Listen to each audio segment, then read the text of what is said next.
तो चलिए आज बात करते हैं फाइनेंशियल चार्ट्स के एक बहुत ही पावरफुल सिग्नल की, हैमर कैंडलस्टिक की। आइए सीधे इसे समझना शुरू करते हैं। स्क्रीन पर इस कैंडल को देखिए। ये बस एक शेप नहीं है, इसके अंदर एक पूरी कहानी छुपी है। बाजार में खरीदने वालों और बेचने वालों के बीच हुई एक लड़ाई की कहानी। तो सवाल ये है कि ये कैंडल आखिर हमें बताना क्या चाहती है। चलिए पता लगाते हैं। ठीक है, तो सबसे पहले इसके हिस्सों को अलग अलग करके समझते हैं। आखिर वो क्या चीज है जो इसे हैमर बनाती है।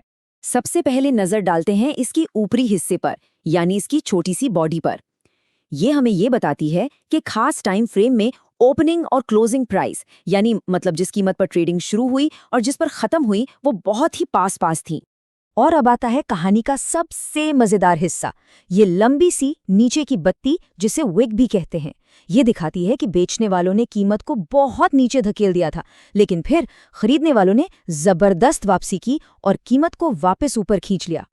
तो जब हम इन दोनों चीजों को एक साथ रखते हैं, वो छोटी सी बॉडी और ये लंबी निचली विक, तो हमें मिलता है हैमर पैटर्न। और इसका काम क्या है? इसका मुख्य काम है बाजार के ट्रेंड में एक संभावित बदलाव, यानी एक रिवर्सल का सिग्नल देना। अब जरा इस कैंडल के अंदर की दुनिया में चलते हैं। इसे खरीदने वालों और बेचने वालों के बीच एक जबरदस्त लड़ाई की तरह सोचिए। तो होता यह है कि सेलर्स यानी बेचने वाले पूरी ताकत से कीमत को नीचे धकेलते हैं और उसी से बनती है वो लंबी निचली विक। लेकिन फिर सीन में एंट्री होती है बायर्स की, यानी खरीदने वालों की, और वो न सिर्फ कीमत को और गिरने से रोकते हैं बल्कि उसे वापस ऊपर खींचकर मार्केट पर अपना कंट्रोल साबित कर देते हैं। इस लड़ाई में जीत किसकी हुई? बायर्स की। तो बायर्स की इस जीत का आखिर मतलब क्या निकलता है? मार्केट के लिए ये क्या संकेत है? चलिए देखते हैं कि ये कैसे एक बड़े बदलाव की तरफ इशारा कर सकता है। देखिए, ये पैटर्न इस बात का सिग्नल देता है कि मार्केट में जो गिरावट का दौर चल रहा था, जिसे हम डाउन ट्रेंड कहते हैं, वो शायद अब खत्म होने वाला है और एक तेजी का दौर यानी एक अप ट्रेंड शुरू हो सकता है। ये ट्रेडर्स के लिए एक बहुत बड़ा संकेत हो सकता है।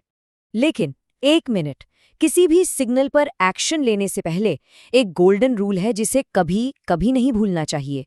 अब हम इस पूरे विश्लेषण के सबसे जरूरी हिस्से पर आ रहे हैं। और वो जरूरी बात यह है कि इस पैटर्न को देखकर आंख बंद करके ट्रेड नहीं करना है। ये एक संभावना है, कोई गारंटी नहीं। इसे पजल का एक टुकड़ा समझिए, पूरी तस्वीर नहीं। तो इसे सही तरीके से इस्तेमाल कैसे करें? देखिए, 3 कदम है। पहला, हैमर पैटर्न को ठीक से पहचानिए। दूसरा, और ये सबसे जरूरी है, हमेशा कंफर्मेशन का इंतजार कीजिए। मतलब ये कि अगली कैंडल को देखिए, क्या वो हैमर के हाई के ऊपर बंद हो रही है? क्या वॉल्यूम ज्यादा था उस दिन, जो ये दिखाए कि बायर्स में वाकई दम है? और तीसरा, याद रखिए, कॉन्टेक्स्ट ही सब कुछ है।